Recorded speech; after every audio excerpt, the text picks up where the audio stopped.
This is Parent Boss Leader. Parent Boss Leader.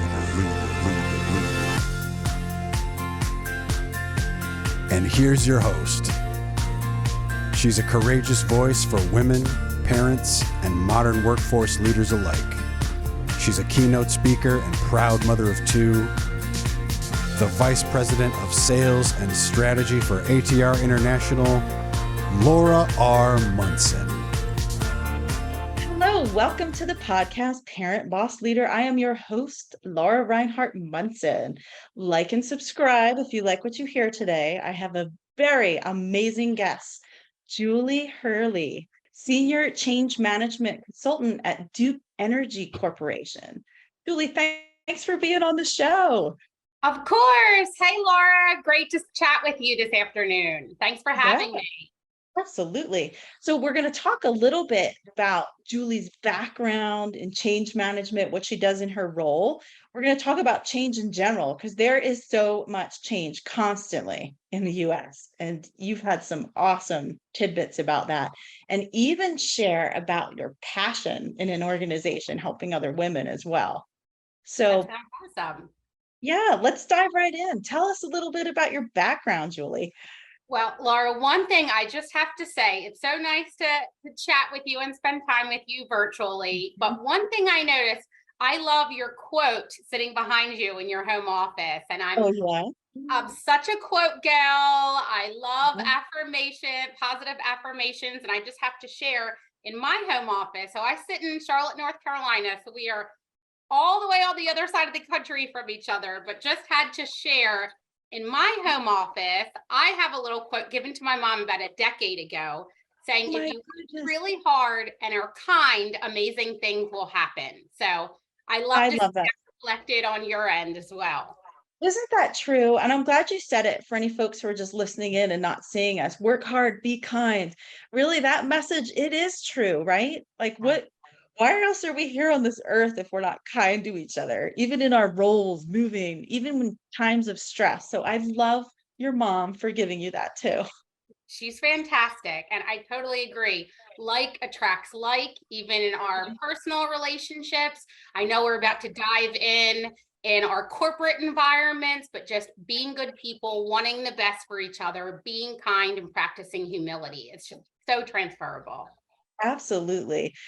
So Julie, let's jump into your career side and your career background. And I love that you went to Penn State as well. We're mutual alumni from Penn State. We are. Oh man, it's true. But tell us a little bit about what happened after Penn State, a little bit about your career path and what you do now, dude. Sure. So I graduated Penn State in 2007. So we all know that the economy was not in the best place at that point. So graduating with a degree in communications and business in 2007 was a bit cumbersome in that current state. So I had been in hospitality for many years. So I stayed down that path and actually relocated to Charleston. So that was amazing to live at the beach, be in hospitality in a new place, making lots of friends, but even the skill set from college and in the hospitality field, so many of those skills are transferable. So how you relate to people, conflict resolution, again, always being kind. Worked in that space for a while, and then actually moved to Charlotte, North Carolina with that company, but in their corporate office. Spent a few years there, started and finished my master's degree in healthcare administration. Several years ago, I wanted to run a hospital and kind of be in that C-suite in a healthcare organization. Didn't really pan out that way. You know, we can make all the plans we want, and that really means nothing. You just have to keep striving ahead and continuing your path. And I actually landed at Duke Energy. Duke Energy's headquarters is in Charlotte. So I started there and worked as an executive assistant. And since then, I've been kind of moving up that corporate ladder in different departments, supporting different organizations, networking, learning, growing. I've been on the career path there for the last 7 years. And for about the last 2.5 years, I've been in change management with Duke Energy. Oh, I love that. Could you define change management? What is that? Can you tell us and our guests, what is change management? Sure. So, Laura, it's funny.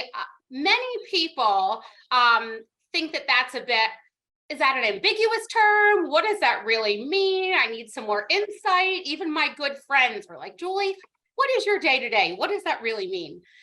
So I like to think about it as managing change, but with a people's lens. So the people are at the focus. At Duke Energy, we're really focused on human-centered design. So that's basically focusing on the end user, focusing on that stakeholder. I've been involved in several large system implementation processes. My background's been in kind of implementing large technology systems throughout our jurisdictions. So it's really important that as we're implementing very large systems that we're keeping that user in mind.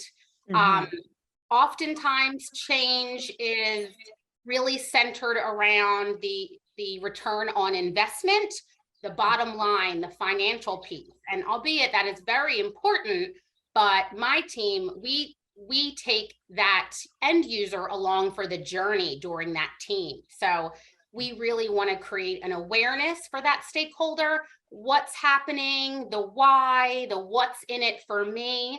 Because as people, we're selfish. There's a big change happening. We think, how is this going to impact my job? What does this mean for me?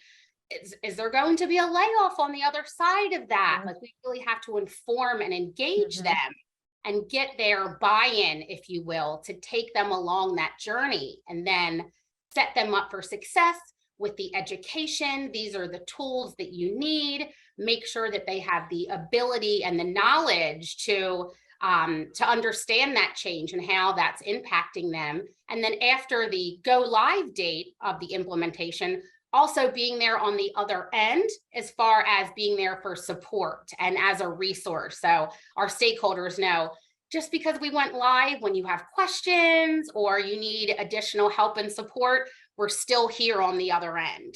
So Laura, it's a full trajectory of support for our end users. Thank you for defining that. You really gave a good overview. And in a way, it's funny. You said change management. It is what it is, managing through the change, but really focusing on the people in it. And I think it says a lot about Duke as well, even having a whole change management team, because people drive business, people and their feelings, their emotions, and working through that in a respectful way is so important. So thank you for kind of sharing a bit about what you do. Sure. Laura, just one more piece too. I think oftentimes it's left behind is we also want to make sure our end users, our stakeholders also adopt that process, adopt that change. Because if our users aren't equipped and empowered with that change, if they say, no, thank you, I'm going to do a workaround or go back to old behaviors, that fails. And that's a waste of time, energy, money, frustrated people. So also making sure that our team, that those stakeholders feel comfortable and say yes to the change.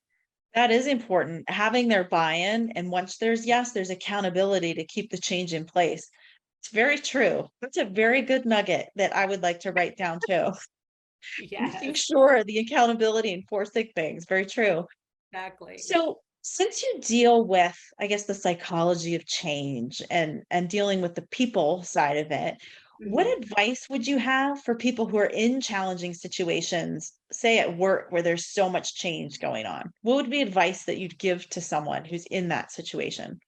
Yeah, gosh, across all industries, across the country, across the world, change is evident. And we have to change. we have to kind of keep up with the times as well, as fast as technology is moving. It's at the speed of light that we have to, us as people at Duke Energy, your organization, mine, we have to be a part of that change, or it's going to happen without us. So Yes. we need to be on board. And as a change practitioner, I always advise to stay curious. If there's something that you don't understand, raise your hand, ask a question. And I think oftentimes in corporate America, we just kind of follow the status quo, that it's always been done this way and this is what works best. That's not necessarily true. Be curious about a new way of thinking, a new way of designing. If something isn't working right, if something doesn't feel right, challenge that, ask questions. So, the more information that you have, the better equipped you are and the better person, employee you'll be once you have that information and feel great about the change that's happening. That's so inspiring. I love how you put it too. It is, because change is eminent across every industry, every workplace, every team. Team members leave, some come, some go, or there's ways of or processes change. I like what you said about ask questions and be curious, because I think people who maybe don't sit in a leadership role think, what influence do I have over any situation? When people start asking questions, it's people who run organizations. Questions bubble up as well. So it's important to ask questions. And Exactly. even if it doesn't create necessarily a new change for that question, at least there can be some explanation behind it for people to get behind whatever's being implemented. Mhm. So very Mhm. good. I like how you said that. Yeah, well, thank you. And if you have a question, you are probably not the only one in the room or on the Zoom that has that question. So speak up, Truth. raise your hand, be curious. Be brave, right? Yes, use your voice. Yes. Yes. Speak up. I like it. So I wanted to pivot a little bit. You have a passion project helping women. So it's Yeah. called the Beauty Boost, and you're the city owner in Charlotte. Is that Absolutely. right? Yes. Tell us about it. So I corporate America is lovely. I enjoy putting on my business hat and being very strategic.